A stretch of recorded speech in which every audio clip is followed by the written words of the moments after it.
estaba trazado, que cuando había persecución, los apóstoles fueran más allá de sus fronteras y fueran expandiendo al mundo entero la verdad de salvación que tú habías traído al mundo. Benditos apóstoles, Señor, que tenían sus defectos como nosotros los tenemos, pero fueron probados en el testimonio de su vida y de su martirio.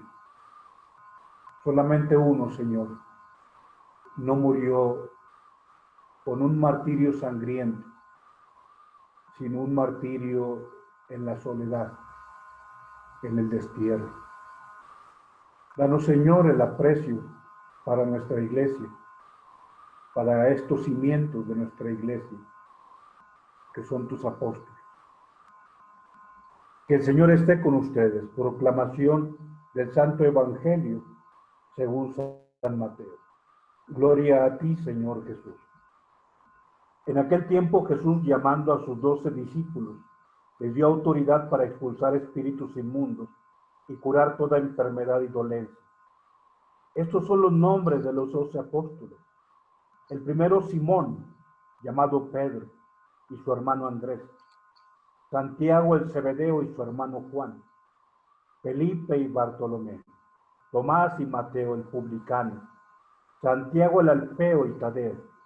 Simón el Celote y Judas Iscariote, el que lo entregó. A estos 12 los envió Jesús con estas instrucciones.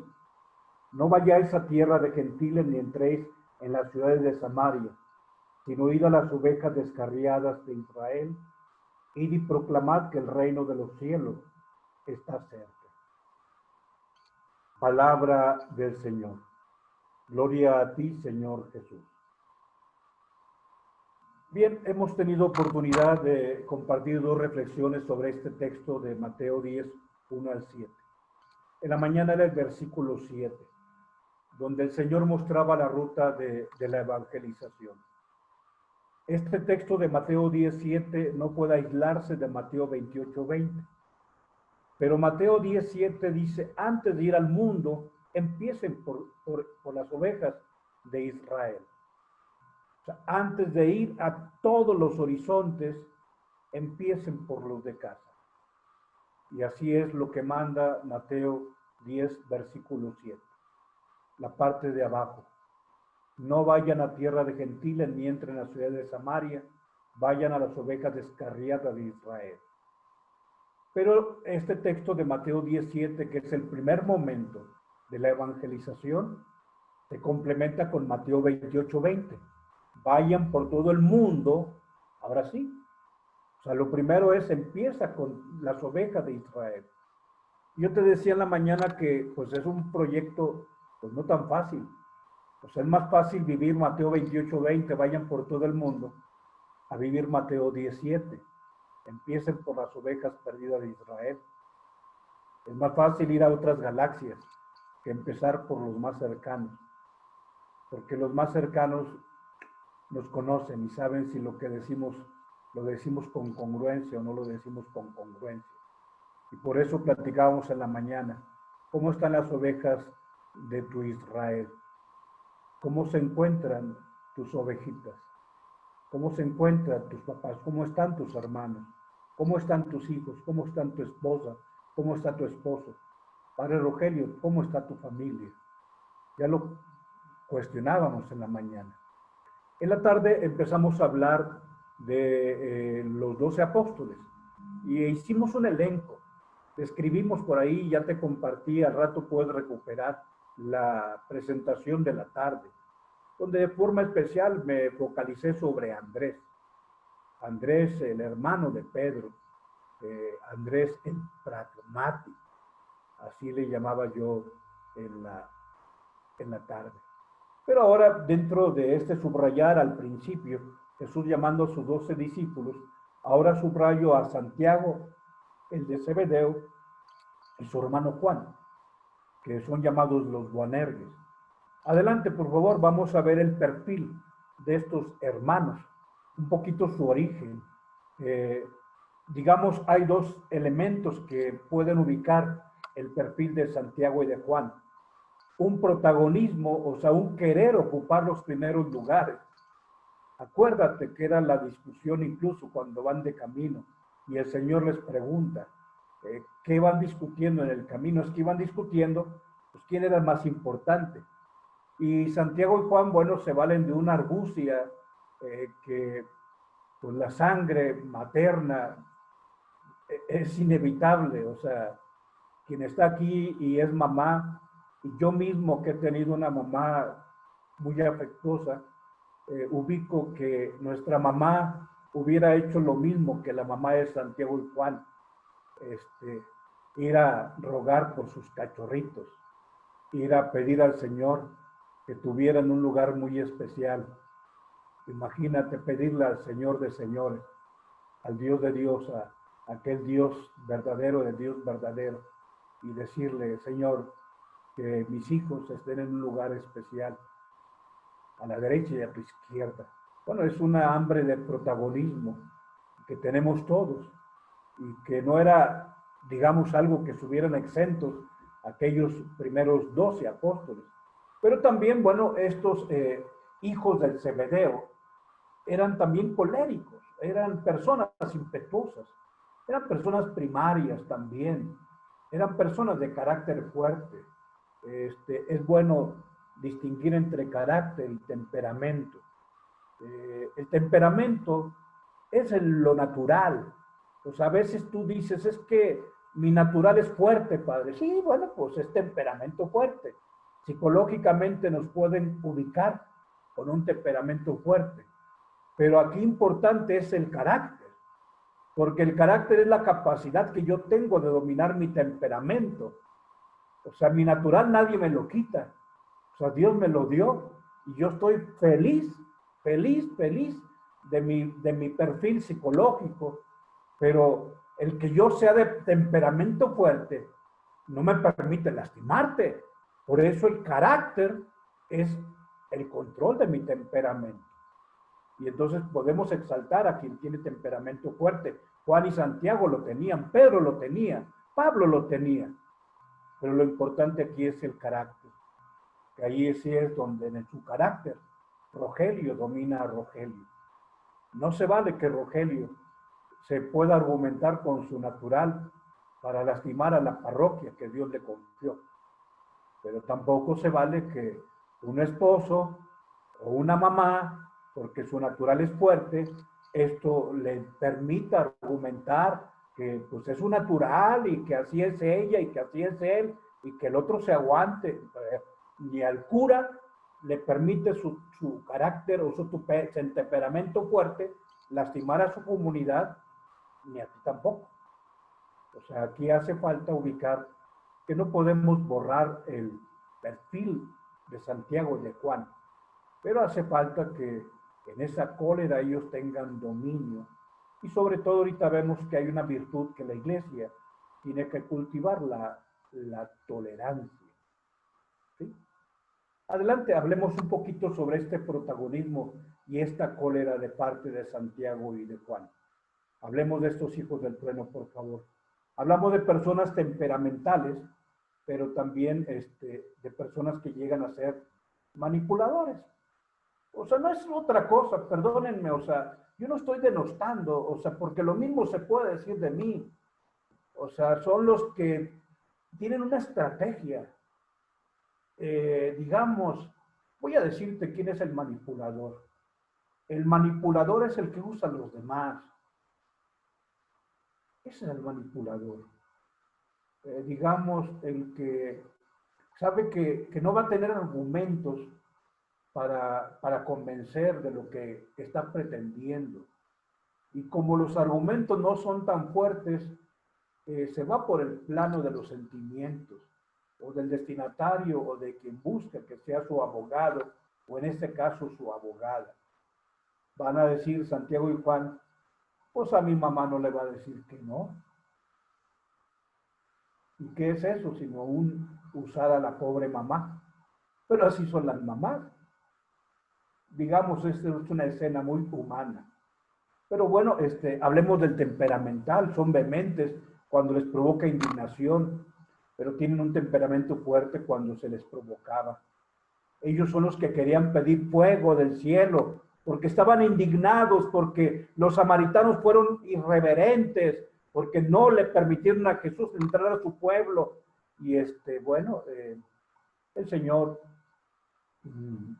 refiere acerca de que mejor revisen su interior y mejor les dice, obviamente no es el texto que referimos, que si tu ojo te es ocasión de pecado, arráncalo. O sea, mejor, o sea, más allá de ver lo que el otro ha hecho, si tu mano también te es ocasión de pecado, córtalo. O sea, mejor revísate tú. O sea, antes de segmentar y de cortar a los demás, mejor revísate qué tienes que quitarte tú, aquello que es ocasión de pecado. O sea, mejor revísate tú. Y les decía, bueno, ellos envían a su mamá para que solicite un lugar a la derecha y otro a la izquierda. Y el Señor dice, no saben lo que piden. Y efectivamente, yo sé que ellos se referían al lugar en la gloria. Aunque aquí tendríamos que cuestionarnos sobre lo que la tarde platicábamos, sobre ese concepto mesiánico. Nosotros esperábamos que Él fuera libertador de Israel. Posiblemente Santiago y Juan y la mamá pensaban en un reino temporal, pero fueron asimilando que el reino era el reino eterno. Aún así, bueno, la escena de la historia que te quiero referir no es otra. Tú sabes quién estuvo a su derecha y quién estuvo a su izquierda en el momento del sacrificio. Aquellos que querían estar a su derecha y a su izquierda corrieron, y quien estuvo a su derecha y a su izquierda fueron otros dos ajusticiados, otros dos crucificados. Qué curioso. Hay dos apóstoles que le piden estar a la derecha y a la izquierda, y cuando hay que estar a la derecha y a la izquierda, huyen. Todos los apóstoles le dijeron, Señor, te seguiremos. Y el Señor dice, el que quiera seguirme, que tome su cruz y me siga. ¿Y quién le ayudó a cargar la cruz? Luz y Grinea. Porque los apóstoles habían corrido, huyeron en la cobardía. El que quiera seguirme, que tome su cruz, que se niegue a sí mismo. ¿Quién le ayuda a cargar la cruz? Los más cercanos huyeron. Adelante, hablemos, te decía, sobre esta virtud que tenemos que cultivar en la iglesia. Es la virtud de la tolerancia. El rechazo que padece nuestro Señor de parte de los samaritanos hacen que Santiago y Juan, de quienes ahorita subrayamos algunos elementos de lo que ellos hicieron en su vida, ante el rechazo se mostraron intolerantes. Ellos querían acabar con ellos. No era tolerable para ellos el rechazo, la irreverencia que hicieron con su maestro. Y el Señor más bien pide que respetemos, que demos un lugar al otro, que tengamos control de nuestros temperamentos, de nuestro natural, que tengamos una apertura hacia los demás, hacia los que pues, no reaccionan igual que nosotros, que lleguemos a comprender que nosotros somos los que segmentamos, los que decimos bueno, malo, santo, pecador, los que somos salvos y ustedes los que están condenados. Dejémosle al Señor que sea Él el que emita el juicio y no nosotros. Terminemos un poquito ya este recorrido de textos, recordando nuestra búsqueda. La verdad, adelante, tiene su fuerza. Y la fuerza de la verdad es la misma verdad. O sea, hoy cuando se nos invita a ser tolerantes, uno es tolerante no porque sea apático, no, la tolerancia nos debe llevar al conocimiento de la verdad. Pero no olvidemos que la verdad solamente puede prevalecer por la fuerza de la verdad. O sea, no debe ser la verdad con la violencia, o digámoslo con vergüenza. O sea, esa verdad que dicen o decimos que evangelizamos con la espada y la cruz. O te bautizas o te bautizas. O sea, no. O sea, debemos ubicar que la verdad no se impone de otra manera que por la fuerza de la misma verdad. Vamos a hacer un recorrido. Yo te decía que cuando tú en algún momento tengas que ubicar por qué en la iglesia hay un lugar especial por los santos, es por los apóstoles. Porque empezaron a vivir la congruencia y la iglesia primitiva, o sea, en el siglo I, en el siglo II, empezó a tener un afecto especial con aquello. O sea, más allá de que si el libro de los Hechos de los Apóstoles dice que Pedro y Pablo resucitaron muertos y que pasaban y que dejaban que pusieran los enfermos para que la sombra de Pedro por lo menos pasara sobre el enfermo y se curara, o aquel hombre que estaba postrado en la puerta de la hermosa del templo de Jerusalén y le dice Pedro, no tengo oro ni plata, te doy en el nombre de Jesús, levántate.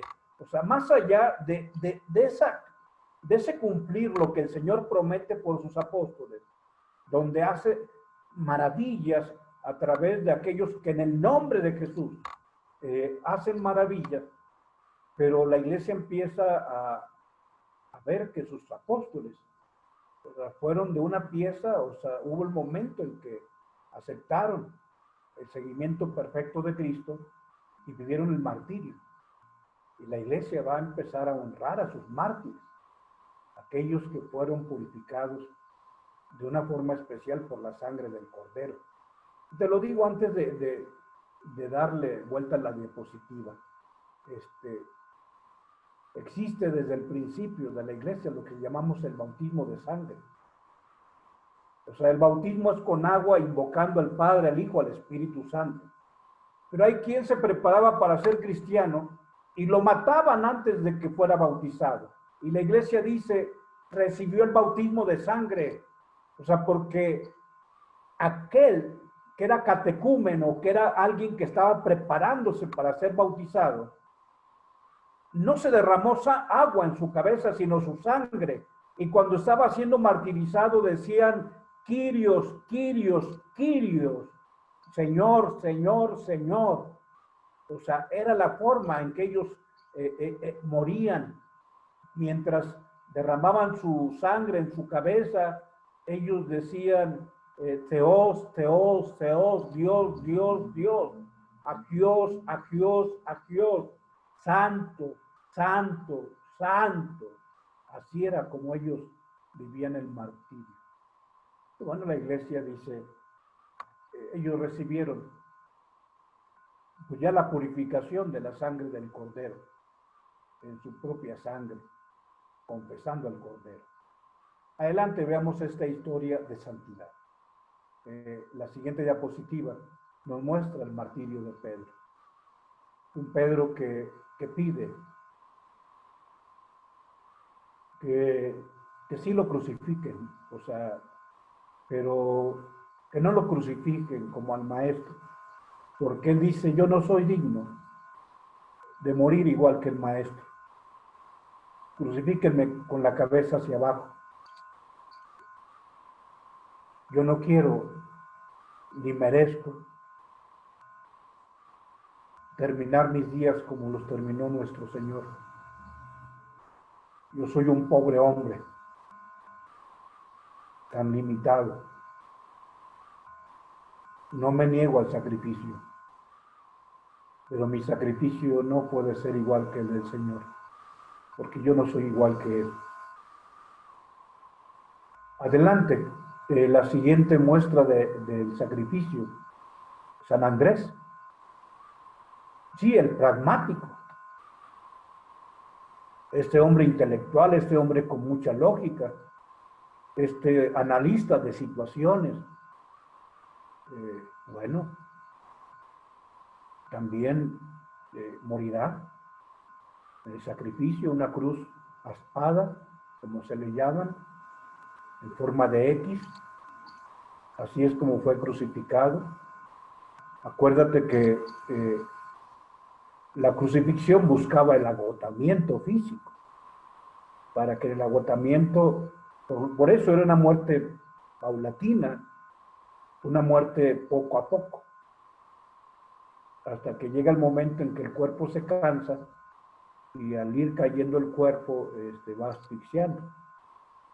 Adelante, veamos cómo van muriendo aquellos a quienes Cristo llamó. Aquí está uno de los Boanerges, ¿sí? Uno de los hijos del trueno. Su muerte decapitado, Santiago, el de Zebedeo. Te pongo aquí los nombres que podrás encontrar de pronto, sobre todo por otros idiomas. Jacob, Jacobo. Tú sabes, bueno, que es el nombre del hijo de Isaac, Jacob. Digamos, es el nombre judío. También vas a encontrarlo en inglés como James, sobre todo cuando se leen las cartas en el Nuevo Testamento. Adelante, veamos al hermano cómo murió. Te digo que es el único que no murió martirizado. Digamos, no el martirio, digamos, de un momento, sino el martirio de toda su vida, desterrado en Patmos. Así lo narra el Apocalipsis. Muere, quizá en otro tipo de martirio. Porque a veces esto sucede. O sea, pensamos que nosotros podemos, o sea, mártir significa testigo. Eso significa. Pues este hombre fue un testigo. Claro que un testigo que fue crucificado, un testigo a quien le cortaron la cabeza, uno dice, bueno, es un mártir, es un testigo especial. Pero a veces a ti y a mí Dios nos pedirá que seamos testigos, a lo mejor no por algo muy llamativo, pero a lo de todos los días, el ordinario, en una vida cumpliendo lo que tenemos que cumplir, ahí tenemos que ser testigos. Y es una aplicación distinta de la palabra mártir. Reitero, mártir significa testigo. Dime, si Juan, por sus más de 90 años, desterrado en la isla de Patmos, ¿no es un testigo? Claro que lo es. Adelante, veamos este escenario, este elenco del desenlace del capítulo 10 de Mateo. Aquí está Santiago el menor, le llaman Santiago el de Alfeo. Y aquí está su lapidación, su ser azotado contra las gradas, su cabeza destrozada.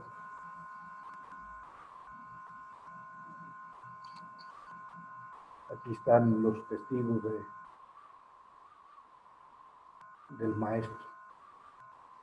Adelante, veamos este elenco, este desenlace de la historia. Aquí está el incrédulo. Si no meto mi dedo en sus manos, si no meto su mano en su costado, no lo creeré.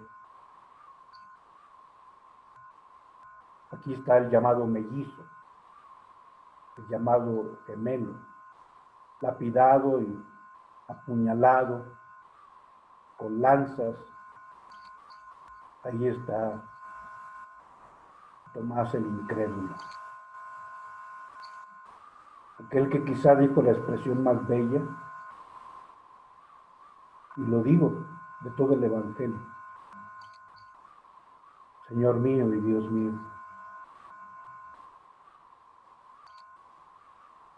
¿Sí?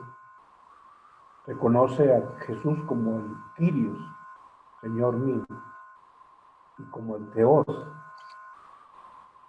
Dios mío. O sea, lo que eres tú, Dios mío, y lo que eres para mí, Señor mío. Esa doble confesión de lo que Él es por sí mismo y lo que Él es para mí.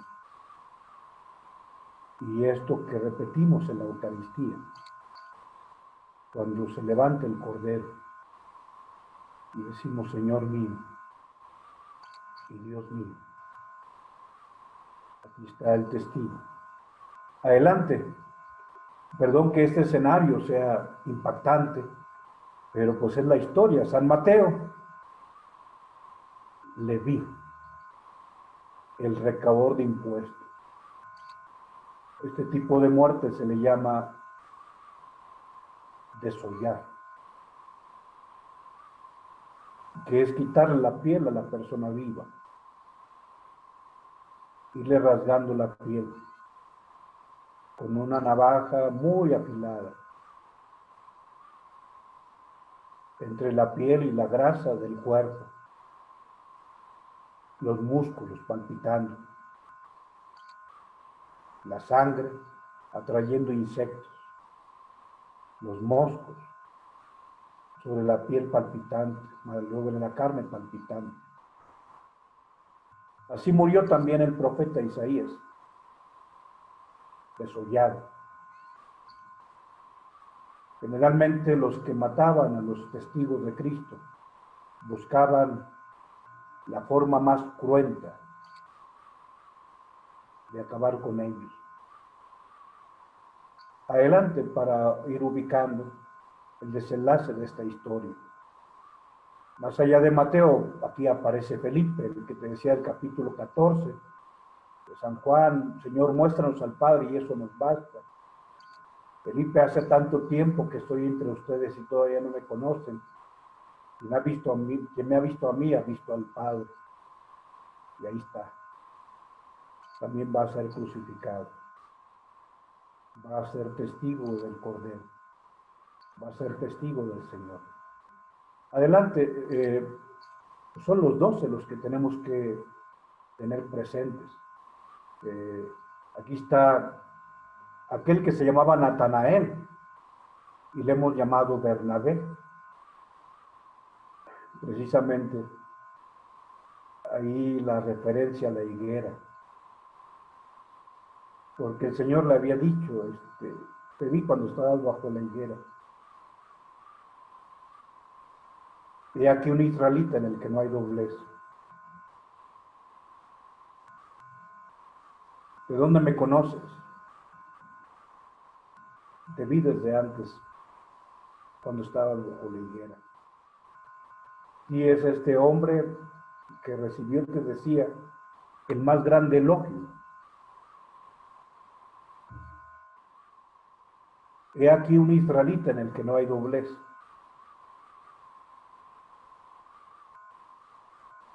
Para mí hay 3 elogios hermosos en la Biblia.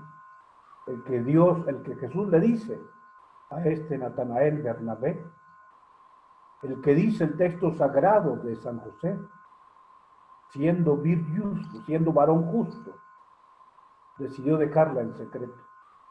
Y el ángel viene a hablarle a José, pero llamarle vir justus, varón justo, era decir el elogio más grande de todo el Antiguo Testamento. No había un elogio más grande que reconocer a una persona justa, de una pieza nuevamente.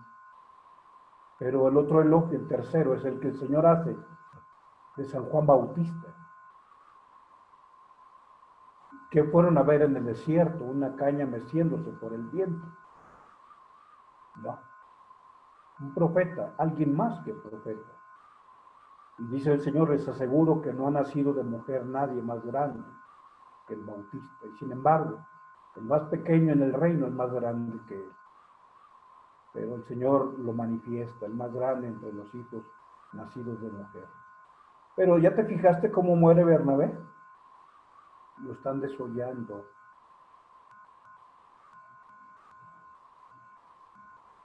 Le están quitando la piel.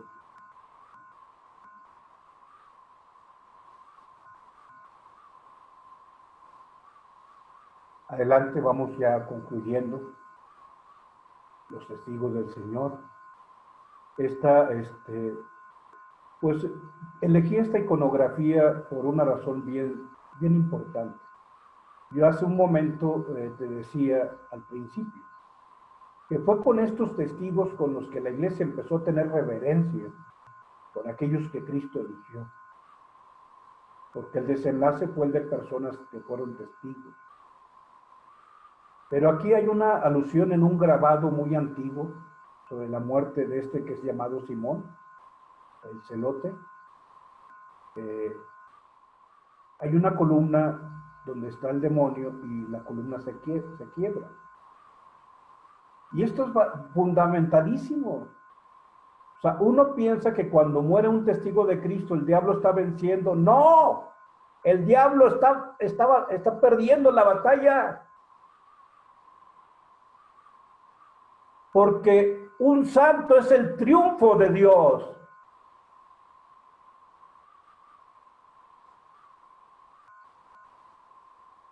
O sea, ¿qué hacemos cuando recordamos a los santos? Que Dios triunfó. Para quien piensa que cuando alguien muere por dar testimonio de su fe, el demonio venció, estás equivocado. El demonio fue derrotado porque hubo alguien que se mantuvo firme en la fe hasta el final. Ahí está, por eso me gustó este grabado, esa columna quebrándose. Adelante, ya vamos cerrando este elenco. Hablamos pues de Judas Tadeo.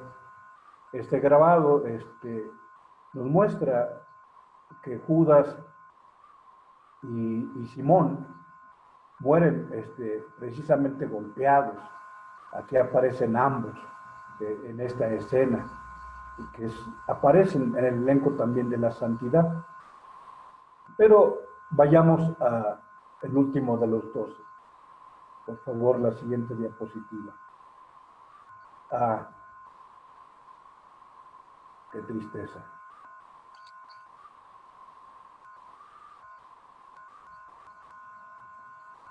Él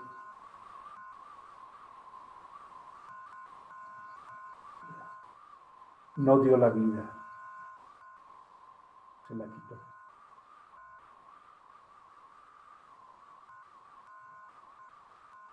Hubiera sido mejor que la diera, como la dio su maestro. Él escribió otra historia de cobardía,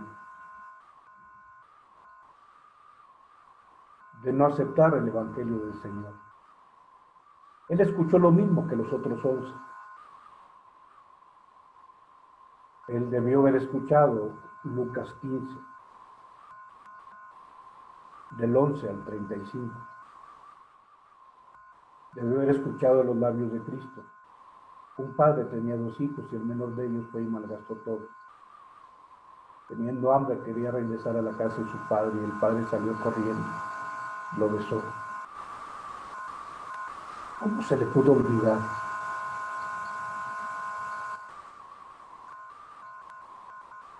Que el padre se alegra porque aquel que estaba muerto ha vuelto a la vida.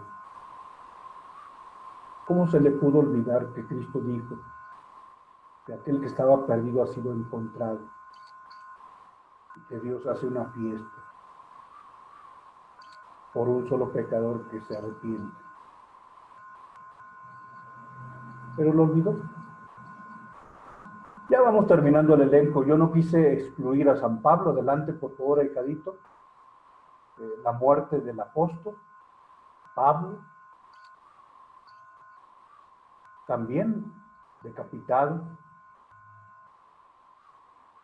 Y el último, porque bueno, no excluyo Hechos capítulo 1, donde San Pedro precisamente pide que haya la elección para ocupar el lugar de aquel que dejó desocupado el lugar, refiriéndose a Judas Iscariote. Y entonces eligen entre José Barsabás, llamado el Justo, y Matías, y eligieron a Matías. Matías viene a ser la sucesión, y esto es importante, y ojalá que nunca lo olvides. O sea, si la obra de Cristo no termina con su ascensión al cielo, porque yo no hablo del Viernes Santo, claro que amo el Viernes Santo, porque es el amor de Cristo, pero un día Él asciende glorioso a los cielos. Bueno, el día en que terminó su presencia física, entre comillas, porque Él sigue con nosotros, yo lo sé. Pero si ahí no termina la historia, ¿por qué va a terminar con la muerte de Pedro? Y fíjate cómo ya vino el primero a ocupar uno de los 12 que estaba, que hay que llenar el lugar. Ya está aquí Matías. Y también va a ser mártir. Nuevamente esa ilustración con el demonio cayendo, porque Dios triunfa en el Cordero y en los testigos del Cordero. Adelante, vamos a concluir con un texto bíblico para referir precisamente esta historia de los apóstoles. Empezamos nuestra reflexión con Mateo 10, del 1 al 7. Esos son los nombres de los apóstoles. Shemot. Y dice Apocalipsis 21, 14, puse ese grabado antiguo, donde están esos 12 nichos que tratan de dibujar lo que describe Apocalipsis. Dice, el muro de la ciudad tenía 12 cimientos y en ellos estaban los 12 nombres de los 12 apóstoles del coro. O sea, quien dice que ellos están en la gloria no es el padre Rogelio, sino la Biblia.